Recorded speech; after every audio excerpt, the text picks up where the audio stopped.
బ్యాంకులను మోసం చేసి విదేశాలకు పారిపోయిన వజ్రాల వ్యాపారి నీరవ్ మోదీని ఎట్టకేలకు భారత్కు తీసుకురానున్నారు. వచ్చే నెల 23వ తేదీన నీరవ్ మోదీని భారత్కు అప్పగించేందుకు రూట్ క్లియర్ అయినట్లు తెలుస్తుంది.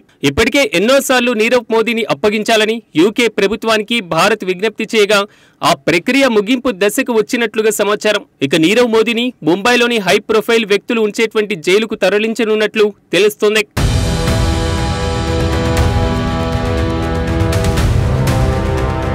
భారత్లో వ్యాపారాలు చేస్తూ పంజాబ్ నేషనల్ బ్యాంకు నుంచి వేల కోట్ల రూపాయలు రుణాల కింద తీసుకుని వాటిని కట్టకుండా ఎగ్గొట్టి దేశం దాటి పారిపోయిన డైమండ్ బిజినెస్ మెన్ నీరవ్ మోదీని భారత్కు అప్పగించేందుకు బ్రిటన్ ప్రభుత్వం సానుకూలంగా స్పందించింది. దీంతో నీరవ్ మోదీ అప్పగింత వ్యవహారం ఒక కొలిక్కి వచ్చినట్లు తెలుస్తుంది. నవంబర్ 23వ తేదీన నీరవ్ మోదీని బ్రిటన్ అధికారులు భారత అధికారులకు అప్పగించే అవకాశాలున్నట్లు నేషనల్ మీడియా వర్గాలు చెబుతున్నాయి. ఇక నీరవ్ మోదీని అప్పగించడానికి సంబంధించి ప్రక్రియ కోసం భారత ప్రభుత్వం బ్రిటిష్ అధికారులకు తాజాగా హామీ పత్రం అందించింది.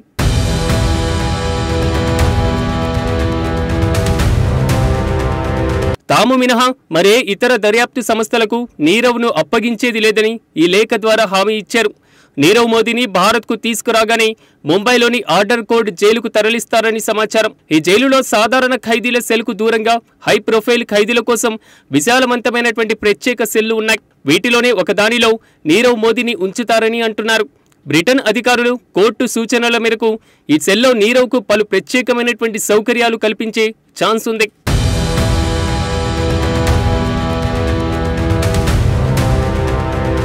ఇక తనను భారత్కు అప్పగించే ప్రక్రియను నీరవ్ మోదీ సవాల్ చేస్తూ ఇటీవలే మరోసారి బ్రిటన్ కోర్టును ఆశ్రయించారు.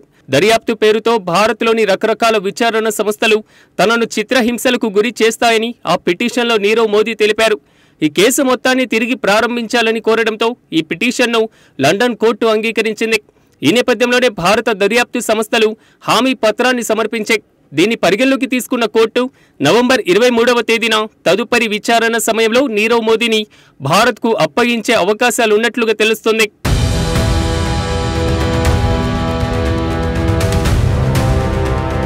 పంజాబ్ నేషనల్ బ్యాంకు 6,498 కోట్ల కుచ్చు టోపీ పెట్టారనే అభియోగాలను వజ్రాల వ్యాపారి నీరవ్ మోదీ ఎదుర్కొంటున్నారు. ఈ మోసానికి పాల్పడిన అనంతరం నీరవ్ మోదీ నేరుగా బ్రిటన్కు పారిపోయారు. దీంతో 2018లో అతనిని భారత సర్కార్ ఆర్థిక మోసం చేసి పారిపోయినటువంటి వ్యక్తిగా ప్రకటించింది. నీరవ్కు చెందినటువంటి దాదాపు 2,598 కోట్ల విలువైన ఆస్తులను ఈడీ అటాచ్ చేసింది. వీటిలో 981 కోట్లను బాధిత బ్యాంకులకు అందజేశారు. యూకేలో అతడికున్న 130 కోట్ల విలువైన ఆస్తులను భారత్కు బదిలీ చేయాలనే దానిపై భారత దర్యాప్తు సంస్థలు ఫోకస్ పెట్టాయి. అతని మోసాల చిట్టాను బ్రిటన్ సర్కారుకు భారత దర్యాప్తు సంస్థలు అందజేశాయి. ఈ నేపథ్యంలో బ్రిటన్లో 2019 సంవత్సరం మార్చి నెలలో వజ్రాల వ్యాపారి నీరవ్ మోదీని అక్కడి దర్యాప్తు సంస్థలు అరెస్టు చేశాయి. ఆయా కేసుల విచారణ కోసం అతడిని భారత్కు అప్పగించాలని బ్రిటన్ కోర్టులను భారత దర్యాప్తు సంస్థలు ఆశ్రయించాయి. బ్రిటన్లోని దిగువ కోర్టు నుంచి హైకోర్టు దాకా అన్ని నీరవ్ను భారత్కు అప్పగించాలని ఆదేశించాయి. దీంతో చివరకు ఈ అంశం బ్రిటన్ సర్కారు వద్దకు చేరింది.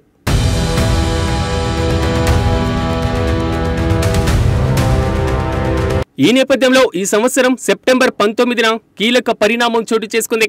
భారత దర్యాప్తు సంస్థలు విచారణ నిమిత్తం తనను తీసుకెళ్లి వేధిస్తాయనే భయమేస్తుందంటూ లండన్లోని వెస్ట్ మినిస్టర్ కోర్టులో నీరవ్ మోదీ పిటిషన్ వేశారు. తనను భారత్కు అప్పగించవద్దని వేడుకున్నారు. ఈ పిటిషన్ను కోర్టు విచారణకు స్వీకరించింది. అయితే నీరవ్ మోదీకి ఎలాంటి హాని జరగదని, కేవలం ఆర్థిక మోసం, మనీ లాండరింగ్ గురించే అతడిని ప్రశ్నిస్తామని భారత దర్యాప్తు సంస్థలు బ్రిటన్ సర్కారుకు ఇటీవలే హామీ ఇచ్చాయి. నీరవ్ విచారణకు వేదికగా నిలవనున్న ముంబైలోని order road jail barrack number 12 వీడియోలను కూడా 2019-20 సంవత్సరాల్లోనే బ్రిటన్ కోర్టులకు భారత దర్యాప్తు సంస్థలు అందించాయి.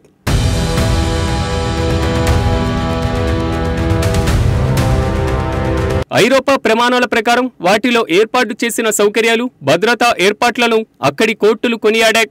తాజాగా న్యాయ విచారణ సందర్భంగానూ ఈ వీడియోలను వెస్ట్ మినిస్టర్ కోర్టుకు అందించినట్లుగా తెలుస్తోంది. ఈ సానుకూల అంశాల ప్రాతిపదికన నీరవ్కు భారత్కు అప్పగించేందుకు వెస్ట్ మినిస్టర్ కోర్టు పచ్చ జెండా ఊపుతుందనే అంచనాలు వెల్లువెత్తుతున్నాయి. ఈ కోర్టులో నీరవ్ దాఖలు చేసిన పిటిషన్ నవంబర్ 23న విచారణకు వస్తుందని భారత దర్యాప్తు సంస్థలు అధికారిక వర్గాలు తెలిపాయి. ఈ పిటిషన్ తిరస్కరణకు గురయ్యే అవకాశాలే ఎక్కువగా ఉన్నాయని వెల్లడించాయి. నీరవ్ మోదీని భారత్కు తీసుకువచ్చిన వెంటనే ముంబైలోని ఆర్డర్ రోడ్డు జైలుకు తరలించేందుకు అధికారులు అన్ని ఏర్పాట్లు పూర్తి చేసినట్లుగా సమాచారం. అక్కడ ఇప్పటికే అత్యంత ప్రాముఖ్యత కలిగిన ఖైదీల కోసం నిర్మించినటువంటి ప్రత్యేక సెల్లో ఆయనను ఉంచనున్నారు. ఈ పరిణామంతో దేశవ్యాప్తంగా సంచలనం సృష్టించిన PNB కుంభకోణం కేసు విచారణలో కీలక పురోగతి లభించనుంది.